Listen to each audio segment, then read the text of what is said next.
मियां मोहम्मद नवाज शरीफ का मुस्तकबिल कम से कम इस मुल्क में तो नहीं देख रहे हैं। मियां मोहम्मद नवाज शरीफ साहब को लाया गया, उनको दिखाया गया, लेकिन एंड में उन्हीं के साथ हाथ हुआ। सुनने में ये आता है कि मियां साहब बड़ी डिप्रेशन का शिकार हैं और समझ भी आती है क्योंकि वोट नवाज शरीफ के नाम पर पड़ा लेकिन हुकूमत किसी और की बन गई। कल रात ज़िमनी पूरे पंजाब में, पाकिस्तान में ज़िमनी इंतखाबात हो रहे हैं और कल रात उनकी जो कैंपेन है वो इख्तिताम पजीर हुई है। माशाल्लाह लाहौर में बहुत अच्छा जलसा हुआ कल रात, कसूर में बहुत अच्छा जलसा हुआ और मेरे समझने में पाकिस्तान की आवाम को अब तैयार होना होगा। 21 तारीख को सिर्फ इलेक्शन ही नहीं होने जा रहा, लेकिन मेरे समझने में 21 तारीख को एक रेफरेंडम होने जा रहा है और जैसे 8 फरवरी को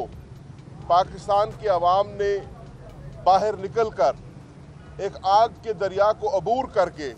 पाकिस्तान तहरीक इंसाफ के उम्मीदवारों को और इमरान खान साहब के नाम पर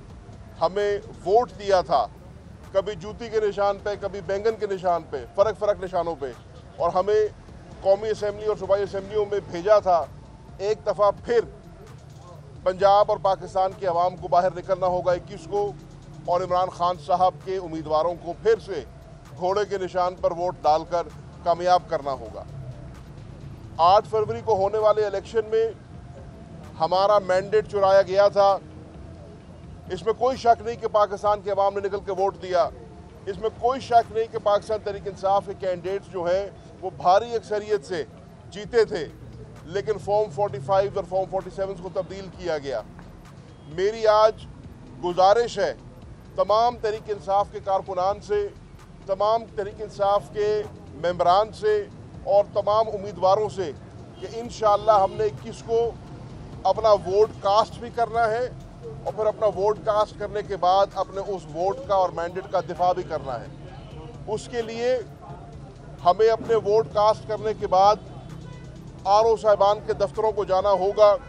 और जब तक हमें अपने अपने फॉर्म 45 नहीं मिलते और अपने पक्के रिजल्ट नहीं मिलते, मेरी कारकुनान से ये अपील है कि वो अपने कैंडिडेट्स के साथ ताउन करें, उनके साथ खड़े हों और ये जान लें कि 21 तारीख को आपका आया हुआ रिज़ल्ट सिर्फ एक कैंडिडेट का इंतखाब नहीं कर रहा होगा, लेकिन 21 तारीख का आपका रिज़ल्ट जो है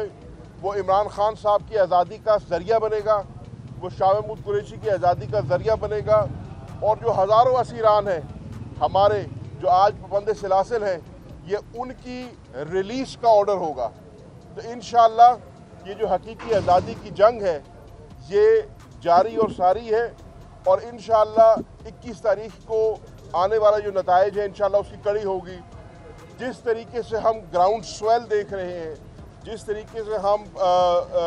कैंपेन देख रहे हैं, इसमें कोई दो राय नहीं कि आज भी पाकिस्तान में मकबूल तरीन जमात अगर कोई है तो पाकिस्तान तहरीक इंसाफ है।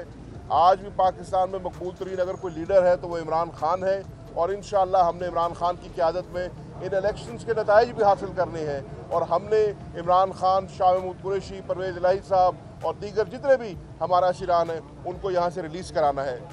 मैं इमरान खान साहब से की तरफ से जानिब से और शाह महमूद कुरैशी साहब की जानिब से भी ये पैगाम देना चाहता हूँ। जब मैं अडियाला जेल गया तो उनसे मुलाकात हुई और उन्होंने भी कहा कि इंशाअल्लाह 21 को एक फैसला कौन खड़ी होगी और अपील की उन्होंने पाकिस्तान तहरीक इंसाफ के कारकुनान से कि जो कुर्बानी हमारे कायदीन ने, बिलखसूस हमारी पार्टी की ख़वातीन ने और हमारे वर्कर्स ने दी हैं, आज तकरीबन साल होने को है 9 मई को और आप फ़र्क केसेस में मुब्तला भी हैं, ज़ेर हिरासत भी हैं, उसका इंशाअल्लाह हमने बदला लेना है तो अपने वोट के ज़रिए, जमहूरियत के ज़रिए और उसकी पहली कड़ी जो है वो 21 तारीख को है। तो 21 को हमने बाहर निकलना है, अपने अपने कैंडिडेट्स को वोट डालना है और अपने वोट का फिर दिफा करना है और इंशाअल्लाह 21 की शाम आपकी जीत की शाम होगी। शुक्रिया। मियां मोहम्मद नवाज शरीफ का मुस्तकबिल कम से कम इस मुल्क में तो नहीं देख रहे हैं। मियां मोहम्मद नवाज शरीफ साहब को लाया गया, उनको दिखाया गया, लेकिन एंड में उन्हीं के साथ हाथ हुआ। सुनने में ये आता है कि मियाँ साहब बड़ी डिप्रेशन का शिकार है और समझ भी आती है क्योंकि वोट नवाज शरीफ के नाम पर पड़ा लेकिन हुकूमत किसी और की बन गई। 9 मई को एक साल होने को जा रहा है, तो आप समझ रहे हैं कि एक साल में जितनी आपने केसेस होंगे जो एक साल के बाद अब आपके केसेस खत्म हो जाएंगे, ये लॉन्ग टर्म चलने वाले? देखिए, अगर तो मियाँ शहबाज शरीफ साहब की जो उन्होंने पहली तकरीर की थी कौमी असम्बली में, अगर उसको हम जवाज़ बना लें तो उनका भी ये कहना था कि जितने भी असीरान आज पाबंद सलासल हैं जिनके खिलाफ कोई शवाहिद नहीं आए उनको पहली फुर्सत में छोड़ना चाहिए। आज मियाँ शहबाज शरीफ की हुकूमत को आए हुए भी आप देख लें 4-5 माह हो गए हैं, लेकिन वैसे ही हम पेशियाँ भी भुगत रहे हैं, वैसे भी केसेस आगे भी नहीं चल रहे हैं और तारीख पे तारीख डाल रही है। अच्छा होता कि कम से कम आज जब साल हो जाएगा तकरीबन तो इन ट्रायल्स को अपने मंतकी अंजाम पर पहुंचना चाहिए था और कम से कम वो लोग जिनके खिलाफ कोई एविडेंस नहीं है उनको रिहा होना चाहिए था। इस मुल्क में मफाहमत की बात की जाती है। सदर पाकिस्तान ने जॉइंट सेशन ऑफ पार्लियामेंट के साथ को जब खिताब दिया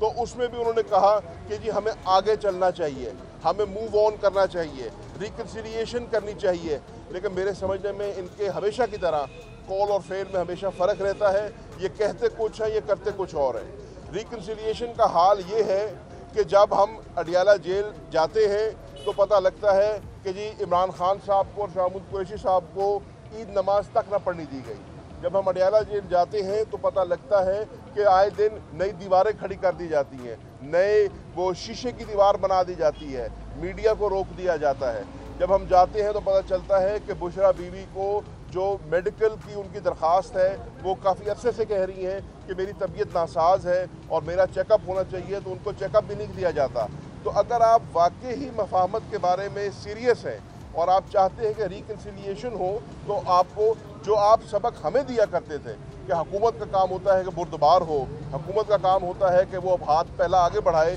वो हमें हाथ बढ़ता नज़र नहीं आ रहा। इस बात में कोई दो राय नहीं है कि इमरान खान साहब के बगैर इस मुल्क में रिकन्सिलिएशन नहीं हो सकती। जब तक इमरान खान और शाह महमूद कुरैशी और चौधरी परवेज़ इलाही और पाकिस्तान तहरीक इंसाफ की सीनियर क़यादत जेलों में पड़ी रहेगी तो रिकन्सिलिएशन की बातें बेमायनी होंगी। आपको इमरान खान को रिहा करना होगा और जब आप इमरान खान को रिहा करेंगे आप हमारा जो मैंडेट जिस पर आपने डाका डाला था 8 फरवरी को, और इंशाल्लाह 21 तारीख को हम साबित करेंगे कि 8 फरवरी को हमारे मैंडेट पर डाका डाला था, 8 फरवरी को भी पाकिस्तान तहरीक इंसाफ को वोट पड़ा था। जब तक उस मैंडेट को आप वापस नहीं करेंगे रिकन्सिलिएशन की बातें जो हैं आपकी सिर्फ बातें ही रहेंगी।